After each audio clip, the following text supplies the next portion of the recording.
دوستو، حضرت عائشہ صدیقہ رضی اللہ تعالی عنہ فرماتی ہیں، حضرت ابو بکر صدیق رضی اللہ تعالی عنہ کی بیماری کی ابتدا اس طرح ہوئی کہ انہوں نے سخت سردی والے دن غسل کیا تو انہیں بخار ہو گیا، جو 15 دن تک جاری رہا۔ آپ ان دنوں نماز کے لیے مسجد نہیں جاتے تھے۔ عمر رضی اللہ تعالی عنہ کو نماز پڑھانے کا حکم دیتے تھے۔ صحابہ کرام رضوان اللہ اجمعین آپ کی تیمارداری کرنے آتے تھے۔ سب سے زیادہ خبرگیری حضرت عثمان رضی اللہ تعالی عنہ کرتے تھے۔ جب ان کی بیماری شدید ہو گئی تو ان سے عرض کیا گیا، ہم آپ کے لیے طبیب بلائیں؟ تو فرمایا، طبیب نے مجھے چیک کر لیا ہے اور وہ کہتا ہے بے شک میں جو چاہتا ہوں کرتا ہوں۔ حضرت عائشہ رضی اللہ تعالی عنہ فرماتی ہیں، حضرت ابو بکر صدیق رضی اللہ تعالی عنہ نے فرمایا، جب سے میں خلیفہ بنا ہوں اس دوران میرا جتنا مال بڑھا ہے وہ میرے بعد والے خلیفہ کو پہنچا دینا۔ ہم نے ان کا مال چیک کیا تو ایک نوبی غلام تھا جو ان کے بچے کھلاتا تھا، اور ایک اونٹ تھا جو ان کے باغ کو سیراب کرتا تھا۔ ہم نے یہ دونوں چیزیں حضرت عمر رضی اللہ تعالی عنہ کی خدمت میں بھیج دیں تو وہ رو پڑے اور روتے روتے فرمایا، ابو بکر پر اللہ کی رحمتیں ہوں، انہوں نے اپنے بعد والوں کو شدید مشکل میں ڈال دیا ہے۔ اسی طرح سیدہ عائشہ صدیقہ رضی اللہ تعالی عنہ سے یہ بھی مروی ہے، جب حضرت ابو بکر صدیق رضی اللہ تعالی عنہ اپنے آخری مرض میں مبتلا ہوئے تو میں ان کے پاس گئی۔ وہ موت کی سختیاں جھیل رہے تھے، ان کی روح سینے میں تھی۔ میں نے ان کی یہ حالت دیکھ کر یہ شعر پڑھا، قسم ہے جب روح سینے میں اٹک جائے اور گلے سے آوازیں آنا شروع ہو جائیں تو کسی جوان کو اس کا مال و دولت کچھ فائدہ نہیں دیتا۔ حضرت ابو بکر صدیق رضی اللہ تعالی عنہ نے میری طرف غصے سے دیکھا، پھر فرمایا، اے ام المومنین، یہ بات ٹھیک نہیں، بلکہ اللہ تعالیٰ کا فرمان بالکل سچا ہے، اور موت کی سختی حق الیقین یعنی موت کو لے آتی ہے۔ کہا جاتا ہے یہی ہے وہ موت جس سے تو بھاگتا تھا۔ پھر فرمایا، اے عائشہ، اپنی اولاد میں سے تم مجھے سب سے زیادہ پیاری ہو۔ میں نے تمہیں ایک باغ کا تحفہ دیا تھا، میرے دل میں اس کے متعلق خلش سی ہے، لہٰذا تم وہ باغ میری وراثت میں واپس کر دو۔ میں نے عرض کیا، جی ہاں، وہ میں نے آپ کو واپس کیا۔ آپ نے فرمایا، آگاہ رہو، جب سے میں مسلمانوں کا خلیفہ بنا ہوں میں نے ان کا کوئی دینار یا درہم نہیں کھایا، البتہ میں نے ان کے مال میں سے روکھا سوکھا کھا کر گزارا کیا اور کھردرے لباس پہنے۔ اس وقت میرے پاس مسلمانوں کے مال میں سے صرف ایک حبشی غلام اور یہ پانی لانے والا اونٹ اور اس پر رکھا جانے والا گدا ہے۔ جب میں فوت ہو جاؤں تو تم یہ چیزیں عمر رضی اللہ تعالی عنہ کے حوالے کر دینا اور ان سے آزاد ہو جانا۔ میں نے ان کے حکم کی تعمیل کی۔ جب قاصد حضرت عمر رضی اللہ تعالی عنہ کے پاس یہ چیزیں لے کر گیا تو حضرت عمر رضی اللہ تعالی عنہ اس قدر روئے کہ ان کے آنسوؤں سے زمین تر ہو گئی۔ وہ کہنے لگے، اللہ ابو بکر پر رحم فرمائے، انہوں نے اپنے بعد والوں کو بڑی مشکل میں ڈال دیا ہے۔ اللہ ابو بکر پر رحمتیں نازل فرمائے، انہوں نے اپنے خلفاء کو سخت آزمائش میں ڈالا ہے۔ اللہ ابو بکر پر رحم کرے، انہوں نے اپنے بعد والوں کو شدید امتحان میں ڈال دیا ہے۔ ایک اور روایت میں یہ الفاظ آئے ہیں، حضرت ابو بکر صدیق رضی اللہ تعالی عنہ نے اپنی وفات کے وقت فرمایا، حضرت عمر رضی اللہ تعالی عنہ نے وظیفہ لینے کے لیے مجھے اس وقت تک نہیں چھوڑا جب تک میں نے دوران خلافت بیت المال سے 6000 درہم نہ لے لیے۔ میرا فلاں مقام والا باغ اس کے بدلے بیت المال میں جمع کرا دینا۔ جب آپ فوت ہو گئے تو حضرت عمر رضی اللہ تعالی عنہ کو یہ بات بتا دی گئی۔ وہ کہنے لگے، اللہ تعالیٰ ابو بکر پر رحم فرمائے، یقیناً انہوں نے یہ کام اس لیے کرنا پسند کیا کہ کسی کو کسی طرح کی تنقید کا موقع نہ ملے۔ دوستو، حضرت ابو بکر صدیق رضی اللہ تعالی عنہ کے ان واقعات سے بیت المال کی امانت داری میں ان کے خوف الہی کا اندازہ ہوتا ہے۔ اس عظیم خلیفہ نے مسلمانوں کے امور کی نگہبانی کے لیے اپنے ذرائع آمدنی، تجارت وغیرہ موقوف کر دیے اور خلافت کی ذمہ داریوں میں منہمک ہو گئے۔ اس لیے بیت المال سے اپنی ضروریات کے بقدر لینے پر مجبور ہو گئے۔ وہ صرف اس قدر لیتے تھے جس سے رگ و جان بحال رہے، ستر پوشی کا سامان ہو جائے، جبکہ وہ مسلمانوں کے لیے جو عظیم خدمات سر انجام دے رہے تھے ان کا حق تو ساری دنیا کے خزانے بھی ادا کرنے سے قاصر تھے۔ پھر جب ان کی موت قریب آئی تو انہوں نے مسلمانوں کا باقی ماندہ حقیر سامال بھی واپس کر دیا تاکہ وہ اپنے رب کے پاس پوری طرح مطمئن ہو کر جائیں، ان کا دل صاف ہو اور نفس پاکیزہ ہو، تقوی کے علاوہ ان کے کندھوں پر کوئی بوجھ نہ ہو۔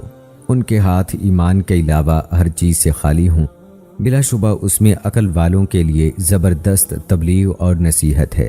اسی طرح بیت المال سے لیے گئے وظیفے کے بدلے میں اپنا باغ مسلمانوں کو دے دینا بھی آپ کے کمال، ورع اور زہد کی دلیل ہے۔ وہ چاہتے تھے کہ ان کا عمل خالص اللہ کی رضا کے لیے ہو جائے اور وہ دنیاوی آسائشوں میں سے کوئی حقیر سی چیز بھی حاصل نہ کرے۔ حضرت عائشہ رضی اللہ تعالی عنہ فرماتی ہیں، حضرت ابو بکر صدیق رضی اللہ تعالی عنہ کا مرض 15 دن جاری رہا، حتیٰ کہ جب 13 ہجری 22 جمادی الاخر کو سموار کا دن ہوا تو انہوں نے مجھ سے پوچھا، رسول اللہ صلی اللہ علیہ وآلہ وسلم کس دن فوت ہوئے تھے؟ میں نے جواب دیا، سموار کے دن۔ تو ابو بکر صدیق رضی اللہ تعالی عنہ نے فرمایا، مجھے امید ہے کہ میں آج دن کو یا رات کو کسی وقت فوت ہو جاؤں گا۔ پھر پوچھا، تم نے نبی کریم صلی اللہ علیہ وآلہ وسلم کو کتنی چادروں میں کفن دیا تھا؟ انہوں نے جواب دیا، یمن کی دھاری دار 3 چادروں میں، اس میں قمیض اور امامہ نہیں تھا۔ حضرت ابو بکر صدیق رضی اللہ تعالی عنہ نے فرمایا، میری چادر میں زعفران یا گیرو کا نشان ہے، اسے دھو دینا اور دیگر 2 چادریں ملا کر میرا کفن بنا دینا۔ ان سے عرض کیا گیا، اللہ تعالیٰ نے ہمیں بہت کچھ عطا کیا ہے، خوب احسان فرمایا ہے، ہم آپ کو نئی چادروں میں کفن دیں گے۔ انہوں نے فرمایا، زندہ شخص کو نئے لباس کی زیادہ ضرورت ہوتی ہے تاکہ اپنے آپ کو محفوظ رکھ سکے، جبکہ میت کا انجام تو گلنا، سڑنا اور لباس کا بوسیدہ ہونا ہے۔ سیدنا ابو بکر صدیق رضی اللہ تعالی عنہ نے وصیت کی کہ انہیں ان کی بیوی حضرت اسماء بنت امیس رضی اللہ تعالی عنہ غسل دیں اور انہیں رسول اللہ صلی اللہ علیہ وآلہ وسلم کے پہلو میں دفن کیا جائے۔ اس دنیا سے رخصت ہوتے وقت صدیق اکبر رضی اللہ تعالی عنہ کی زبان سے جو آخری صدا نکلی وہ قرآن پاک کی یہ آیت مبارکہ تھی، جس کا ترجمہ ہے، اے اللہ تو مجھے مسلمان فوت کر اور مجھے صالحین کے ساتھ ملا دے۔ حضرت ابو بکر صدیق رضی اللہ تعالی عنہ کی وفات پر اہل مدینہ بہت غمگین ہوئے۔ رسول اللہ صلی اللہ علیہ وآلہ وسلم کی وفات کے بعد آپ کی وفات اہل مدینہ کے لیے نہایت حزن و ملال کا باعث بنی۔ حضرت علی بن ابی طالب رضی اللہ تعالی عنہ بہت روئے، تیزی سے حضرت ابو بکر صدیق رضی اللہ تعالی عنہ کے گھر آئے اور آپ کے قریب کھڑے ہو کر فرمایا، اے ابو بکر، اللہ آپ پر رحم فرمائے۔ آپ رسول اللہ صلی اللہ علیہ وآلہ وسلم کے محبوب، دوست، سقائے رازدان اور مشیر خاص تھے۔ آپ نے سب سے پہلے اسلام قبول کیا اور سب سے زیادہ یقین و ایمان والے تھے، سب سے زیادہ اللہ کا خوف کھانے والے، اللہ کے دین میں سب سے زیادہ مضبوط اور رسول اللہ صلی اللہ علیہ وآلہ وسلم کے سب سے بڑھ کر محافظ تھے، اسلام کے سب سے بڑھ کر شہدائی تھے اور سب سے بہترین ساتھی تھے۔ آپ کے مناقب سب سے اعلیٰ ہیں، ہر نیک کام میں سب سے آگے رہے، آپ کا درجہ سب سے بلند ہے۔ آپ رسول اللہ صلی اللہ علیہ وآلہ وسلم کے سیرت و کردار کے سب سے زیادہ مشابہ تھے، آپ سب سے افضل مقام و مرتبے والے اور رسول اللہ صلی اللہ علیہ وآلہ وسلم کے سب سے زیادہ مکرم تھے۔ اللہ آپ کو رسول اللہ صلی اللہ علیہ وآلہ وسلم اور اسلام کی طرف سے افضل ترین جزا عطا فرمائے۔ آپ نے رسول اللہ صلی اللہ علیہ وآلہ وسلم کی تصدیق اس وقت کی جب لوگ انہیں جھٹلا رہے تھے۔ آپ رسول اللہ صلی اللہ علیہ وآلہ وسلم کے کان اور آنکھوں کی حیثیت رکھتے تھے۔ اللہ تعالیٰ نے آپ کو اپنی کتاب میں صدیق قرار دیا ہے۔ ارشاد باری تعالیٰ ہے جس کا ترجمہ ہے، اور جو شخص سچائی یعنی دین حق لے کر آیا اور جس نے اس کی تصدیق کی وہی لوگ متقی ہیں۔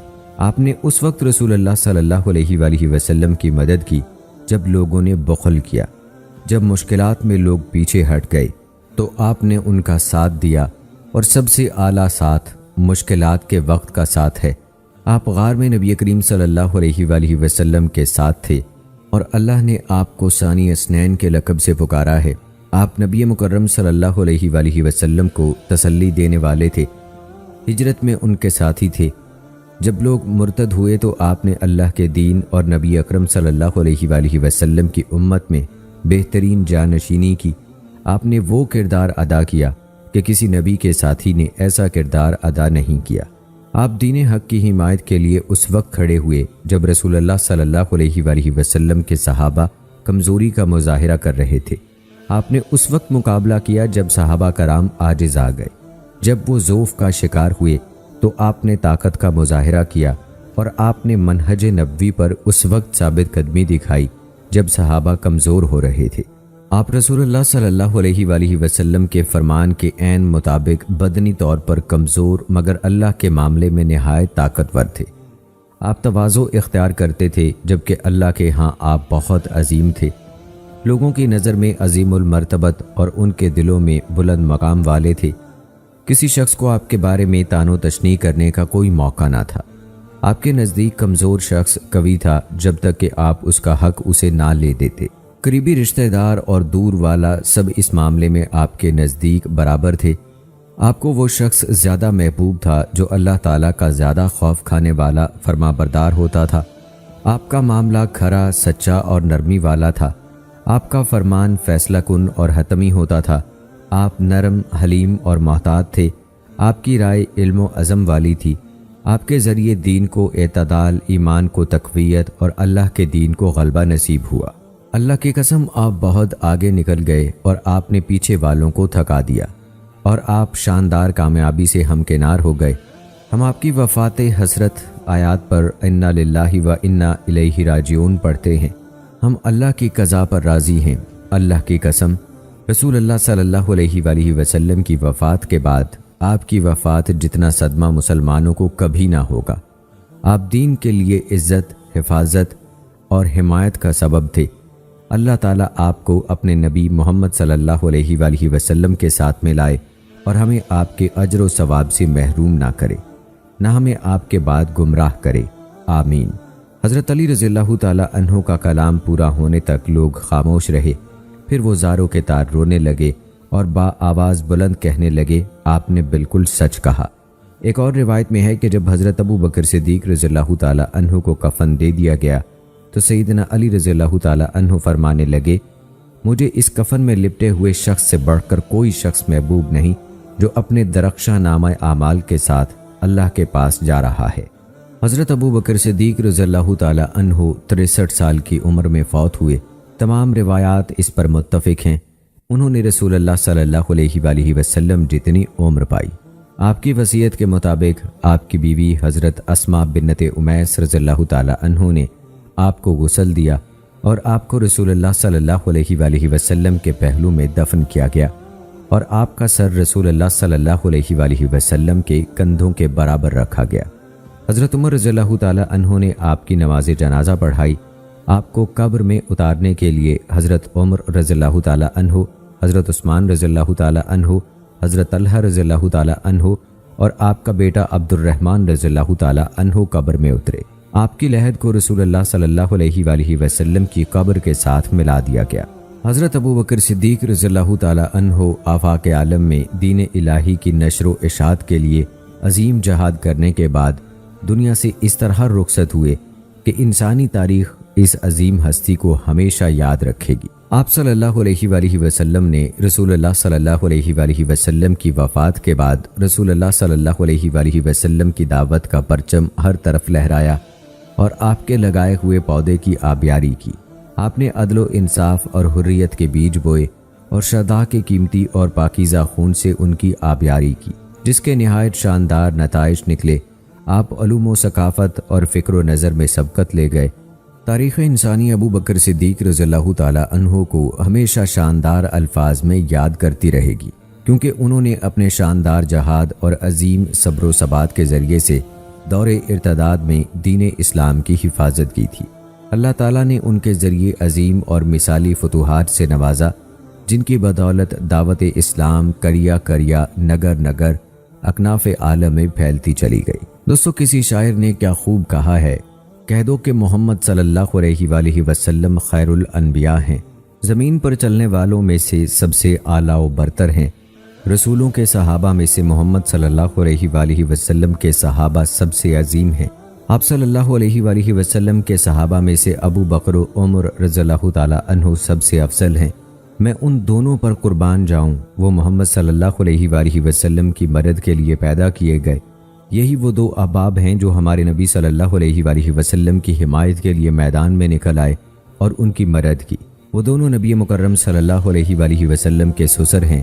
ان دونوں کی بیٹیاں وحی الہی کی روشنی میں رسول اللہ صلی اللہ علیہ وآلہ وسلم کی محبوب بیویاں ہیں۔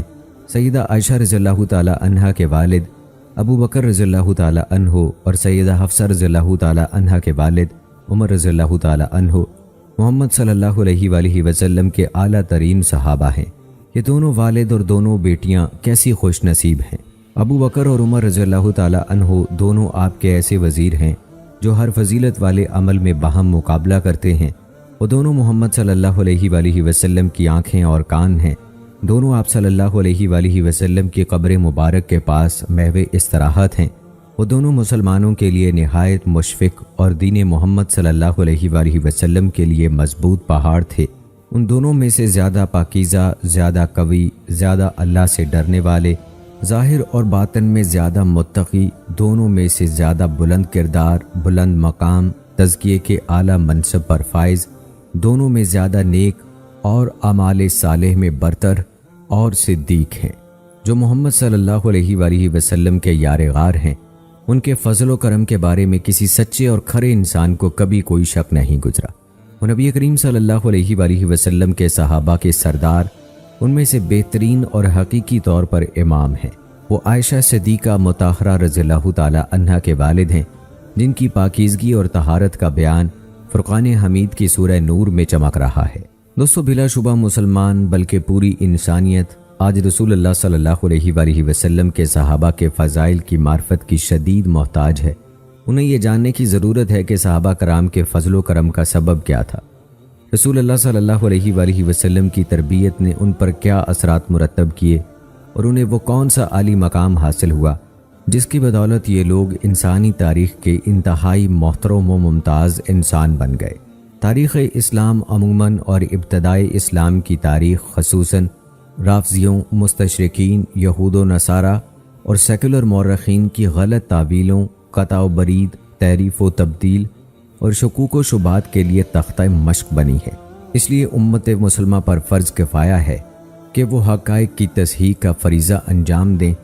ہر وہ شخص جو صدر اسلام کی تاریخ کی تصحیح کی طاقت رکھتا ہے، اس پر فرض ہے کہ وہ اس کام کو افضل ترین عبادت سمجھ کر کرے اور اس کام میں پوری تندہی سے فوراً مصروف ہو جائے، تاکہ امت کے جوانوں کو اپنے سلف صالحین کی بہترین مثال مل سکے جن کی وہ اقتداء کریں، تاریخ اسلام کا روشن دور واپس لائیں اور سلف کی سیرت اپنا کر سیرت کا جوہر چمکائیں۔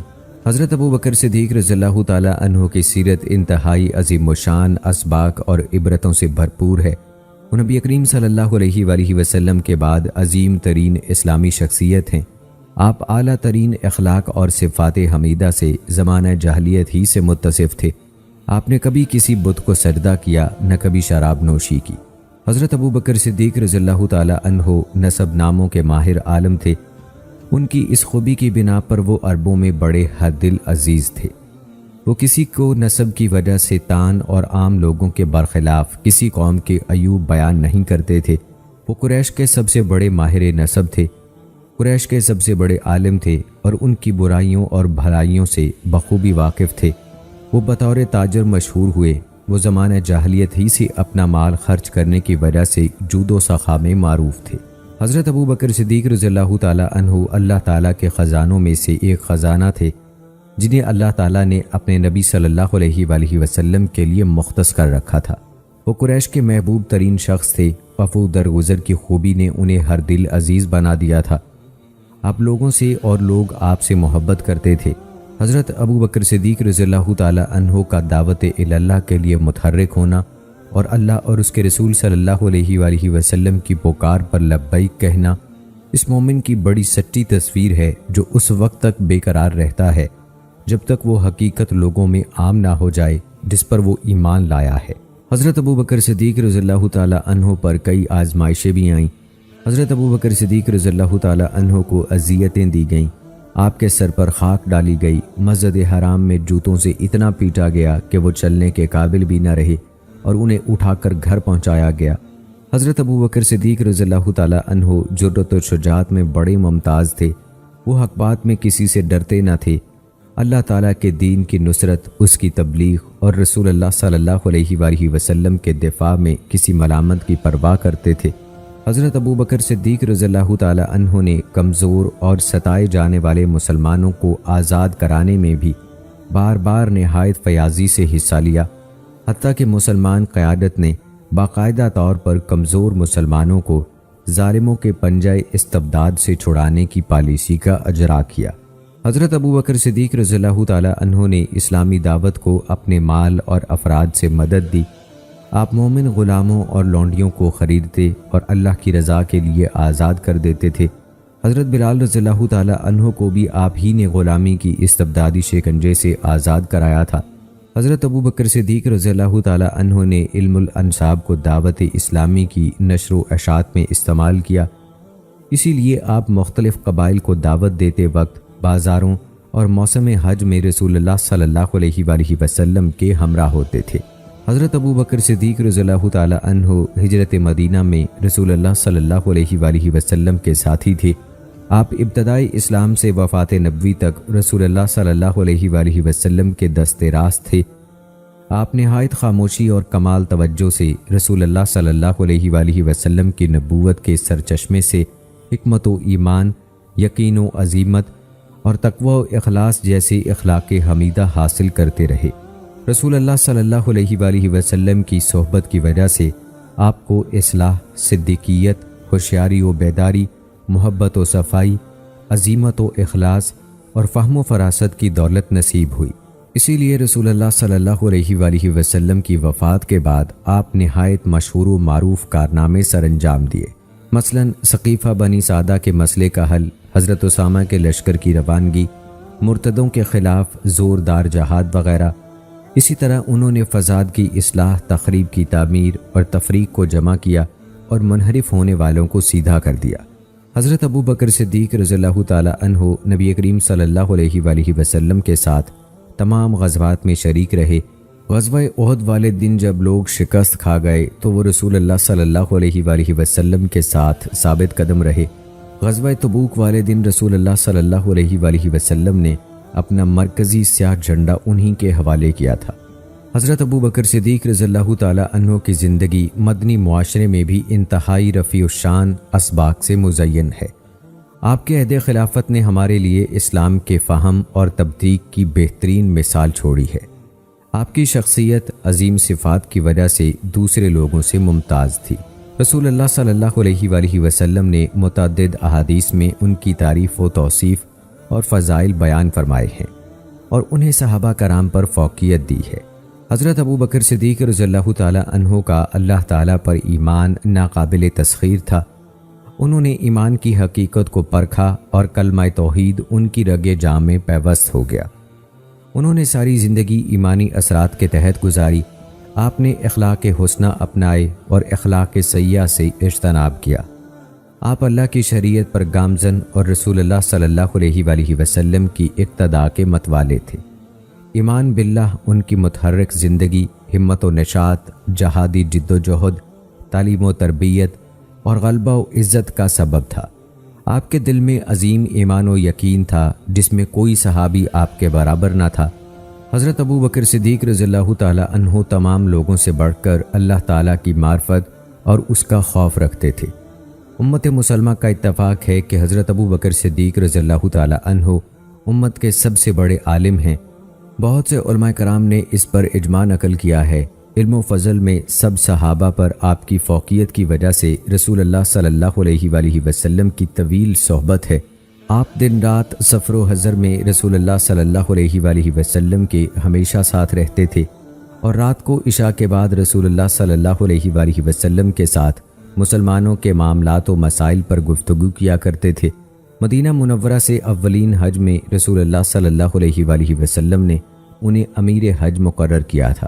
عبادات میں مناسک حج سب سے مشکل ہیں۔ اگر ان کا علم وسیع نہ ہوتا تو آپ صلی اللہ علیہ وآلہ وسلم انہیں امیر حج مقرر نہ کرتے۔ رسول اللہ صلی اللہ علیہ وآلہ وسلم نے آپ کو نماز میں اپنا جانشین بھی بنایا تھا۔ اگر نماز کے مسائل کا علم نہ ہوتا تو آپ انہیں امام مقرر نہ کرتے، لیکن آپ نے ان کے علاوہ کسی اور کو حج کا امیر یا نماز کا امام مقرر نہیں کیا۔ رسول اللہ صلی اللہ علیہ وآلہ وسلم کے مقرر کردہ زکوٰۃ کے مسائل حضرت انس رضی اللہ تعالیٰ عنہ نے حضرت ابوبکر صدیق رضی اللہ تعالیٰ عنہ سے سیکھے تھے۔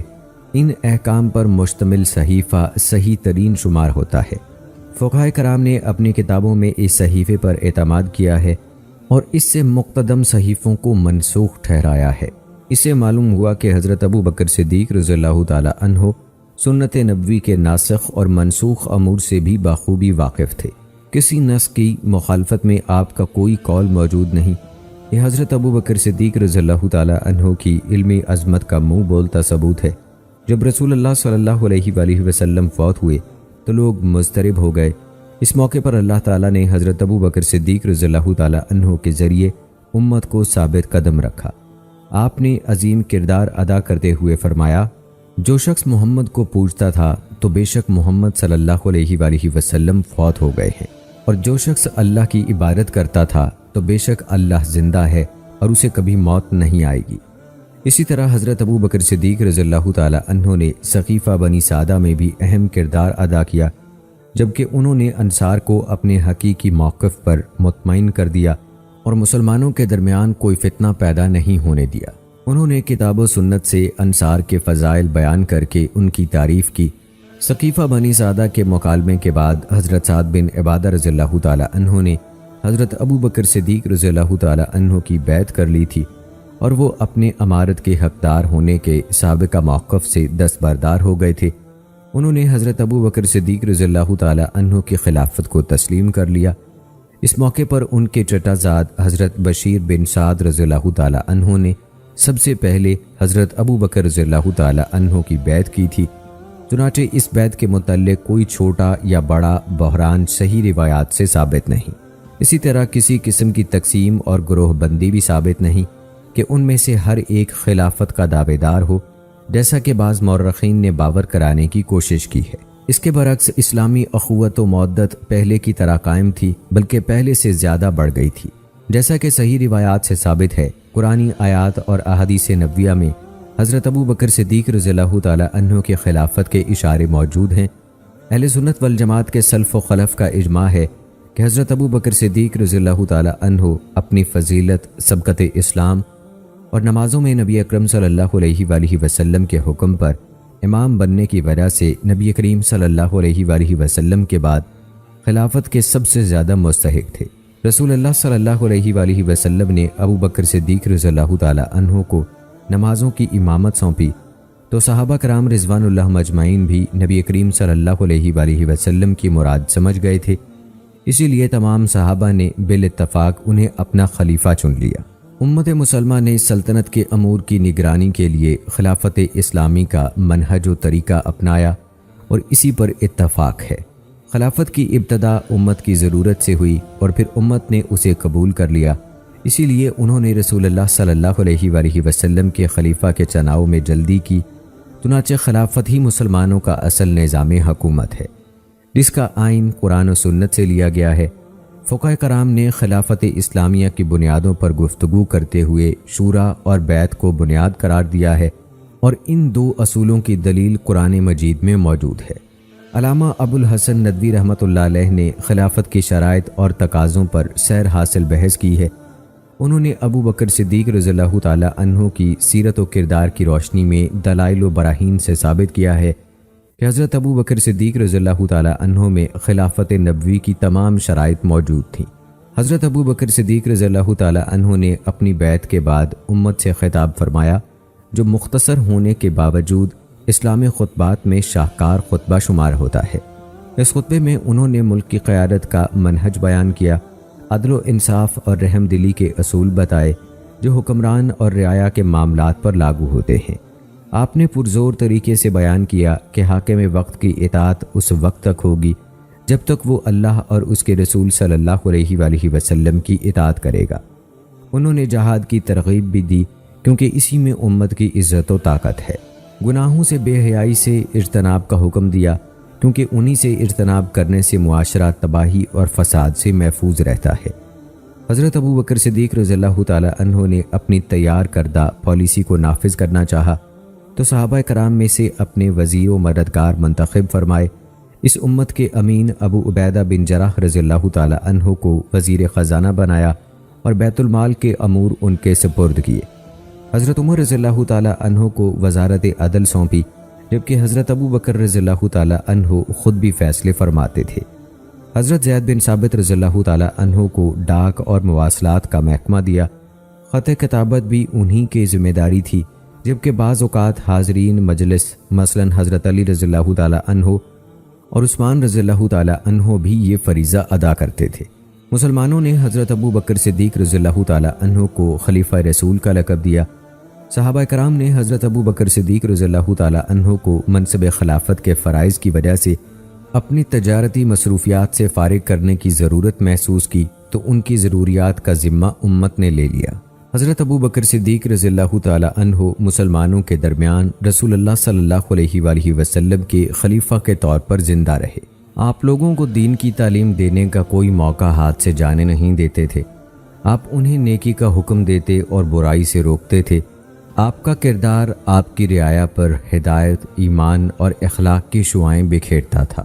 حضرت ابو بکر صدیق رضی اللہ تعالیٰ عنہ کا دور خلافت راشدہ کا ابتدائی دور ہے، اور اس کی اہمیت رسول اللہ صلی اللہ علیہ وآلہ وسلم کے عہد سے متصل ہونے کی وجہ سے بہت زیادہ ہے۔ عہد صدیقی میں رسول اللہ صلی اللہ علیہ وآلہ وسلم کے دور میں ہونے والے فیصلوں کی مکمل اتباع کی جاتی تھی۔ حضرت ابو بکر صدیق رضی اللہ تعالیٰ عنہ مختلف علاقوں میں امیر مقرر کرتے تھے اور انہیں انتظامی، عدالتی، امامت، زکوٰۃ کی تحصیل اور تمام قسم کی امارت سونپتے تھے۔ امیر مقرر کرتے وقت رسول اللہ صلی اللہ علیہ وآلہ وسلم کے منتخب کردہ افراد کو ترجیح دیتے تھے۔ اسی لیے ہم دیکھتے ہیں کہ رسول اللہ صلی اللہ علیہ وآلہ وسلم کی وفات کے وقت جتنے امراء مقرر تھے، حضرت ابو بکر صدیق رضی اللہ تعالیٰ عنہ نے انہیں برقرار رکھا۔ ان میں سے کسی امیر کو معزول نہیں کیا، سوائے اس شخص کے جس کی خدمات کسی اور جگہ مطلوب ہوں، تو اس جگہ کی اہمیت کے پیش نظر اس امیر کا تبادلہ کر دیا۔ البتہ اس میں اس امیر کی رضامندی کو بھی پیش نظر رکھا، جیسا کہ حضرت عمر بن عاص رضی اللہ تعالیٰ عنہ کے معاملے میں ہوا۔ حضرت ابو بکر صدیق رضی اللہ تعالیٰ عنہ کے دور خلافت میں امراء کی ذمہ داریاں وہی تھیں جو رسول اللہ صلی اللہ علیہ وآلہ وسلم کے دور میں تھیں۔ حضرت علی رضی اللہ تعالیٰ عنہ اور زبیر رضی اللہ تعالیٰ عنہ کی بیعت میں تاخیر کے متعلق بہت سی روایات مروی ہیں کہ انہوں نے حضرت ابو بکر صدیق رضی اللہ تعالیٰ عنہ کی بیعت بعد میں کی تھی، لیکن یہ روایات صحیح نہیں ہیں، سوائے حضرت ابن عباس رضی اللہ تعالیٰ عنہ کی روایت کے، جس میں ہے کہ حضرت علی رضی اللہ تعالیٰ عنہ، زبیر اور ان کے کچھ ساتھی حضرت فاطمہ بنت رسول صلی اللہ علیہ وآلہ وسلم کے گھر بیٹھے ہوئے تھے اور بیعت سے پیچھے رہ گئے تھے، لیکن یہ احباب اور چند مہاجرین صحابہ کرام حضرت علی رضی اللہ تعالیٰ عنہ کے ساتھ مل کر رسول اللہ صلی اللہ علیہ وآلہ وسلم کی تجہیز و تکفین میں مصروف ہونے کی وجہ سے پیچھے رہے تھے۔ حضرت علی رضی اللہ تعالیٰ عنہ اور زبیر رضی اللہ تعالیٰ عنہ نے رسول اللہ صلی اللہ علیہ وآلہ وسلم کی وفات کے دوسرے دن منگل کے روز حضرت ابو بکر صدیق رضی اللہ تعالیٰ عنہ کی بیعت کر لی تھی۔ حضرت ابو بکر صدیق رضی اللہ تعالیٰ عنہ سے رسول اللہ صلی اللہ علیہ وآلہ وسلم کی وراثت کے بارے میں سوال کیا گیا تو انہوں نے حضرت فاطمہ رضی اللہ تعالیٰ عنہا اور نبی مکرم صلی اللہ علیہ وآلہ وسلم کے چچا حضرت عباس رضی اللہ تعالیٰ عنہ سے عرض کیا، میں نے رسول اللہ صلی اللہ علیہ وآلہ وسلم کو یہ ارشاد فرماتے ہوئے سنا، ہمارا مال وراثت نہیں بنے گا، ہم جو چھوڑ جائیں وہ صدقہ ہے، بلا شبہ آل محمد اس مال میں سے کھائیں گے۔ ایک اور روایت میں ہے کہ حضرت ابو بکر صدیق رضی اللہ تعالیٰ عنہ نے فرمایا، میں رسول اللہ صلی اللہ علیہ وآلہ وسلم کے ہر عمل کے مطابق عمل کروں گا اور آپ صلی اللہ علیہ وآلہ وسلم کے کسی بھی عمل کو ترک نہیں کروں گا۔ میں ڈرتا ہوں کہ اگر میں نے رسول اللہ صلی اللہ علیہ وآلہ وسلم کے عمل سے کوئی چیز ترک کی تو میں راہ راست سے ہٹ جاؤں گا۔ تاریخی روایات سے ثابت ہے کہ حضرت ابو بکر صدیق رضی اللہ تعالیٰ عنہ اپنی خلافت کے دوران اہل بیت کو مال فے، فدق اور خیبر کے خمس میں سے حصہ دیتے تھے۔ ہاں، انہوں نے ان اموال کو وراثت قرار دے کر تقسیم نہیں کیا، کیونکہ انہوں نے اس بارے میں رسول اللہ صلی اللہ علیہ وآلہ وسلم کی ممانعت سن رکھی تھی۔ حضرت ابو بکر صدیق رضی اللہ تعالیٰ عنہ نے اپنے خطبے میں صاف صاف بتا دیا تھا کہ میں اللہ کا خلیفہ نہیں بلکہ رسول اللہ صلی اللہ علیہ وآلہ وسلم کا خلیفہ ہوں۔ میں ایک انسان ہوں جو معصوم عن الخطات نہیں۔ جس طرح رسول اللہ صلی اللہ علیہ وآلہ وسلم نے اپنی نبوت و رسالت کے ساتھ کردار ادا کیا، میں ویسا کردار ادا نہیں کر سکوں گا۔ میں اپنی سیاست میں رسول اللہ صلی اللہ علیہ وآلہ وسلم کا متابع ہوں، کوئی مبتدع نہیں ہوں۔ حضرت اسامہ رضی اللہ تعالیٰ عنہ کے لشکر کی روانگی میں متعدد سبق اور عبرتیں موجود ہیں۔ مثلاً حالات و واقعات کتنے ہی سنگین ہو جائیں، وہ اہل ایمان کو ان کی دینی ذمہ داریوں سے سبکدوش نہیں کر سکتے۔ اسلامی دعوت کا مشن کسی خاص ہستی کے ساتھ منسلک نہیں، بلکہ یہ تمام مسلمانوں پر فرض ہے۔ نبی کریم صلی اللہ علیہ وآلہ وسلم کی اتباع واجب ہے۔ مسلمانوں میں اختلاف ہو جائے تو وہ اس کا حل کتاب و سنت سے تلاش کریں۔ اسلامی دعوت عمل کے ساتھ منسلک ہے۔ رسول اللہ صلی اللہ علیہ وآلہ وسلم کی وفات کے بعد بہت سے قبائل مرتد ہو گئے۔ اس کے لیے کئی اسباب تھے، مثلاً رسول اللہ صلی اللہ علیہ وآلہ وسلم کی وفات کا ہولناک صدمہ، دینی نصوص کی کم علمی اور کج فہمی، جاہلیت کی طرف جھکاؤ اور اس کی تباہ کاریوں کا ارتکاب، اسلامی نظام حکومت سے بغاوت اور قبائلی عصبیت، حکمرانی کا لالچ، دین سے دنیاوی مال کا حصول اور بخل، باہمی حسد اور غیر ملکی سازشیں جیسے یہود و نصارہ اور مجوسیوں کا گھناؤنا کردار وغیرہ۔ مرتدوں کی کئی اقسام تھیں، کچھ نے مکمل طور پر اسلام کو ترک کر دیا تھا اور وہ بتوں اور پتھروں کی عبادت کرنے لگ گئے تھے، کچھ نے نبوت کا دعویٰ کر دیا تھا اور بعض لوگوں نے نماز چھوڑ دی تھی، کچھ وہ تھے جو اسلام کا اعتراف اور نماز ادا کرتے تھے لیکن زکوٰۃ کا انکار کرتے تھے، بعض وہ تھے جو رسول اللہ صلی اللہ علیہ وآلہ وسلم کی وفات پر خوشی سے پھولے نہ سماتے تھے اور جاہلیت کی عادات و اطوار میں ڈوب گئے تھے، کچھ متردد و حیران تھے اور اس انتظار میں تھے کہ حتمی فتح کس کی ہوتی ہے تاکہ اس کے ساتھ شامل ہو جائیں۔ علماء فقہ اور سیرت نے ان تمام اقسام کو تفصیلاً بیان کیا ہے۔ مرتدوں کے بارے میں حضرت ابو بکر صدیق رضی اللہ تعالیٰ عنہ کا موقف بڑا جاندار تھا۔ اس میں کوئی لچک یا سمجھوتا تھا، نہ اس بارے میں کوئی سودے بازی تھی۔ اس دین کو قائم رکھنے اور اس کو اس کی اصلی اور پاکیزہ حالت میں باقی رکھنے کا کریڈٹ اللہ تعالیٰ کے فضل و کرم کے بعد حضرت ابو بکر صدیق رضی اللہ تعالیٰ عنہ کو جاتا ہے۔ تمام صحابہ کرام نے اس بات کا اعتراف کیا تھا اور تاریخ گواہ ہے کہ مرتدوں کی سرکش تحریک کے سامنے ڈٹ جانے والے حضرت ابو بکر صدیق رضی اللہ تعالیٰ عنہ ہی تھے۔ انہوں نے اسلام کی گرہیں ایک ایک کر کے کھولنے والوں کو منہ توڑ جواب دیا۔ ان کا یہ کردار انبیاء کرام جیسا تھا جو انہوں نے اپنے دور میں ادا کیا۔ یہ ہے خلافت جس کا حق حضرت ابو بکر صدیق رضی اللہ تعالیٰ عنہ نے بخوبی ادا کیا اور تا قیامت مسلمانوں کی تعریف اور دعاؤں کے مستحق ٹھہرے۔ فتنہ ارتداد کے متعلق اساسی حقائق میں سے یہ بھی ہے کہ جغرافیائی لحاظ سے یہ فتنہ تمام لوگوں پر مشتمل نہ تھا، بلکہ کئی علاقوں میں بہت سے سردار، قبائل، افراد اور جماعتیں ایسی بھی تھیں جو اسلام پر پوری طرح کاربند رہیں۔ یمن میں مرتدوں کے خلاف جنگوں میں عورت کے دو مختلف کردار سامنے آئے۔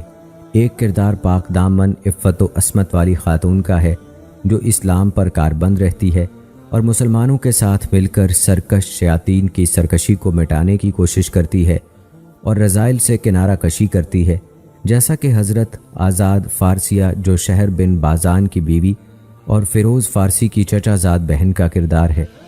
دوسرا کردار نہایت سیاہ اور ہولناک ہے جو یمن کی بعض یہودی اور ان کی ہم نوا حضر موت کی عورتوں نے ادا کیا۔ انہوں نے رسول اللہ صلی اللہ علیہ وآلہ وسلم کی وفات پر جشن منائے اور فسق و فجور والی رنگین راتوں کا اہتمام کیا۔ وہ بدکاری اور بے حیائی کی دعوت دیتی تھیں اور اخلاقیات کا جنازہ نکالتی تھیں۔ اس موقع پر شیطان اور اس کے چیلوں نے بھی خوش ہو کر ان کے ساتھ رقص کیا کہ لوگ اسلام سے پھر کر سرکشی کی دعوت دے رہے ہیں اور مسلمانوں سے جنگیں لڑ رہے ہیں۔ کچھ اہل یمن نے اسلام پر ثابت قدم رہنے، اسلامی دعوت پہنچانے اور اپنی قوم کو ارتداد کی ہلاکتوں سے بچانے میں عظیم کردار ادا کیا۔ ان لوگوں میں سے مروان بن ذی عمیر ہمدانی ہیں جو یمن کے ایک بادشاہ تھے۔ صحابی رسول حضرت عبداللہ بن مالک ارحبی رضی اللہ تعالی عنہ ہیں اور شرحبیل بن سمت رضی اللہ تعالی عنہ ان کا بیٹا بھی شامل ہے جو کندہ قبیلے کی شاخ بنو معاویہ سے تعلق رکھتے تھے۔ مرتدوں کے خلاف جنگوں کے بعد یمن کا علاقہ مرکزی قیادت کے تحت متحد ہو گیا، جس کا دارالحکومت مدینہ منورہ تھا۔ یمن کو قبائلی تقسیم کی بجائے انتظامی حصوں میں تقسیم کر دیا گیا۔ اس کو 3 انتظامی ڈویژنوں میں تقسیم کیا گیا: سینا، جند اور حضر موت۔ ان انتظامی معاملات کی سربراہی اور امارت میں قبائلی اساس کو کوئی اہمیت نہیں دی گئی، بلکہ اصل معیار ایمان، تقوی، اخلاص اور نیک اعمال کو بنایا گیا۔ قبائلی تقسیم کو صرف جنگی لشکر میں باقی رکھا گیا۔ طلیحہ اسدی کی مقام بزاخہ پر شکست کے اثرات سے بہت سے لوگ دوبارہ دائرہ اسلام میں داخل ہو گئے۔ بزاخہ کی شکست کے بعد قبیلہ بنو عامر کے لوگ آئے اور کہنے لگے ہم اسلام میں دوبارہ داخل ہونے کا اعلان کرتے ہیں۔ چنانچہ حضرت خالد بن ولید رضی اللہ تعالی عنہ نے ان سے انہی شرائط پر بیعت لے لی جن پر اہل بزاخہ قبیلہ اسد، غطفان اور طے سے بیعت لی تھی۔ مالک بن نویرہ کے قتل کا سبب اس کا تکبر اور تردد بنا۔ اس کے دل میں جاہلیت کے اثرات باقی تھے، اس لیے وہ رسول اللہ صلی اللہ علیہ وآلہ وسلم کے بعد آپ کے خلیفہ کی اتباع میں پسو پیش کرتا اور مسلمانوں کے بیت المال کے حق کا زکوٰۃ کی ادائیگی میں ٹال مٹول کرتا رہا۔ حضرت ابو بکر صدیق رضی اللہ تعالی عنہ نے مالک بن نویرہ کے قتل کی تحقیق کرائی اور حضرت خالد بن ولید رضی اللہ تعالی عنہ پر قتل کے الزام کو غلط قرار دے کر انہیں بری کیا۔ حضرت ابو بکر صدیق رضی اللہ تعالی عنہ کو حقائق کی سب سے زیادہ اطلاعات ہوتی تھیں اور بقیہ صحابہ کرام کی نسبت ان کی نگاہ زیادہ عمیق اور دور رس ہوتی تھی، کیونکہ وہ خلیفہ وقت تھے، ان کے پاس ہر قسم کی خبریں پہنچتی تھیں۔ حضرت ابو بکر صدیق رضی اللہ تعالی عنہ کے کمال فہم و فراست کی ایک مثال حضرت خالد رضی اللہ تعالی عنہ کا تقرر اور ان سے امور مملکت میں مدد لینا ہے، تاکہ ان کی شدت کے ساتھ آپ کی نرم مزاجی مل کر معاملات کو معتدل کر دے، کیونکہ صرف نرمی اور محض سختی معاملات کو بگاڑ دیتی ہیں۔ اس لیے آپ مشورہ حضرت عمر رضی اللہ تعالی عنہ سے لیتے تھے اور مہمات پر حضرت خالد رضی اللہ تعالی عنہ کو بھیجتے تھے۔ انہی کمالات کی وجہ سے وہ خلیفہ رسول کے منصب پر فائز ہوئے۔ فتنہ بحرین کے خاتمے میں حضرت مثنہ بن حارثہ رضی اللہ تعالی عنہ کا کردار بہت اہم ہے۔ وہ اپنی افواج کے ساتھ حضرت علا بن حضرمی رضی اللہ تعالی عنہ کے ساتھ شامل ہو گئے۔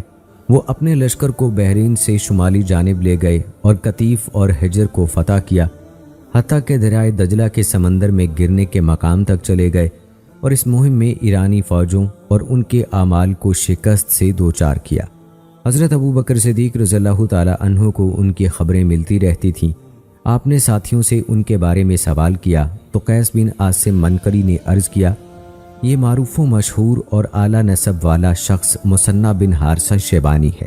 یمامہ میں حضرت خالد رضی اللہ تعالی عنہ کے ہاتھوں بنو حنیفہ کی شکست سے فتنہ ارتداد کی کمر ٹوٹ گئی۔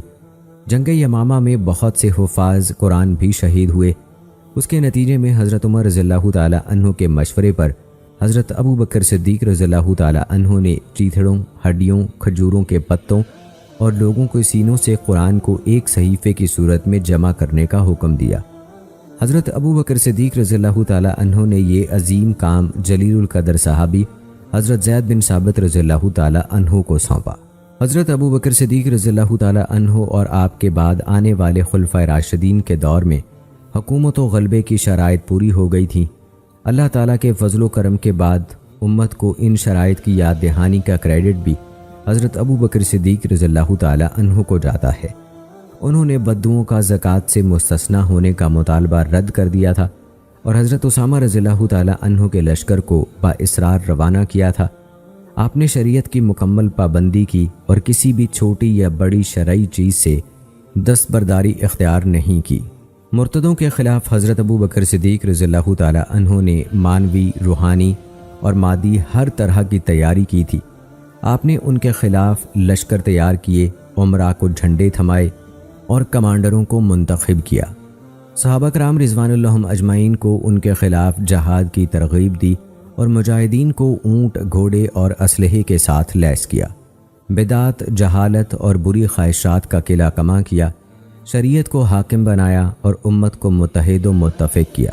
آپ نے اپنے امراء کو مالی مسائل سے چھٹکارا دلایا اور ہر میدان کے خصوصی ماہر افراد تیار کیے۔ اس طرح لشکر اسلامی کی قیادت کے لیے حضرت خالد بن ولید رضی اللہ تعالی عنہ، قرآن کو جمع کرنے کے لیے حضرت زید بن ثابت رضی اللہ تعالی عنہ، جنگی مراسلات کے لیے حضرت ابو برزہ اسلمی رضی اللہ تعالی عنہ جیسے صحابہ کو منتخب کیا۔ آپ نے امن و امان اور ذرائع ابلاغ کا بھی خصوصی اہتمام کیا۔ حضرت ابو بکر صدیق رضی اللہ تعالی عنہ کے دور خلافت میں اللہ کی شریعت کو لاگو کرنے کے اثرات مسلمانوں کے غلبے اور عزت کی صورت میں ظاہر ہوئے۔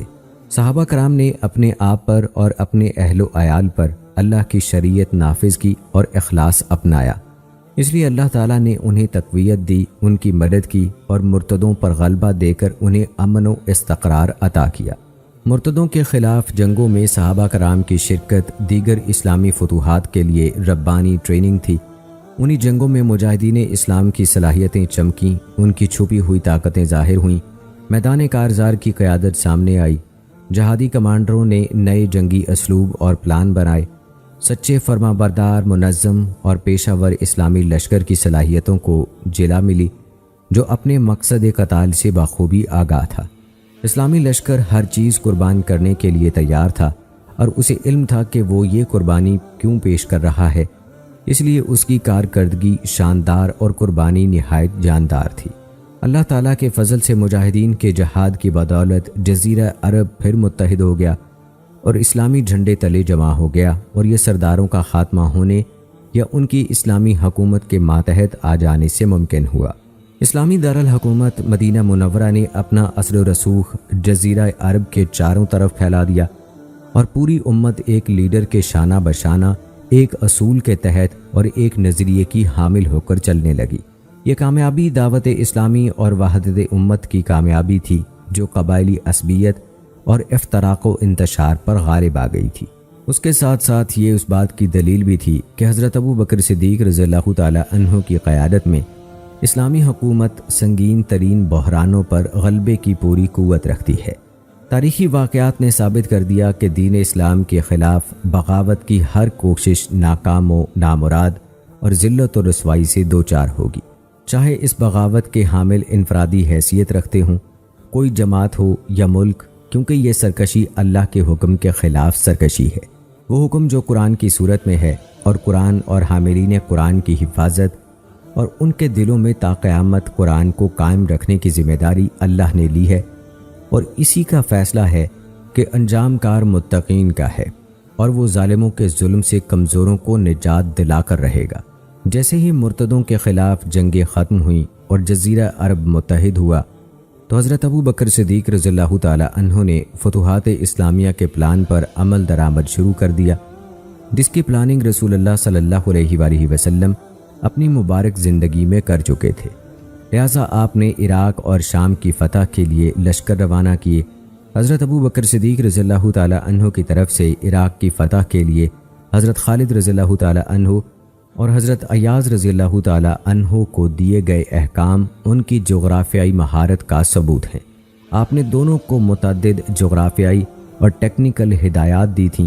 آپ نے دونوں کمانڈروں کے عراق میں داخلے کے مقامات یوں متعین کر دیے تھے جیسے وہ حجاز کے ہیڈ کوارٹر میں عراق کا نقشہ پھیلائے بیٹھے ہوں، اور عراق کے تمام راستے، میدان اور وادیاں ان کے سامنے کھلی پڑی ہوں، اور وہ انہیں دیکھ دیکھ کر ہدایات دے رہے ہوں۔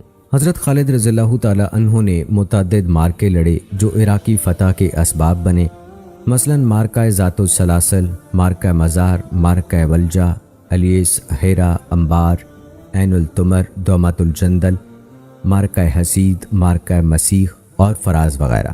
حضرت ابو بکر صدیق رضی اللہ تعالی عنہ نے شام فتح کرنے کا پروگرام بنایا تو کبار صحابہ کرام سے مشورہ کیا، پھر اہل یمن کو جہاد کا حکم دیا، کمانڈر مقرر کیے اور بلاد شام کو فتح کرنے کے لیے 4 لشکر بھیجے۔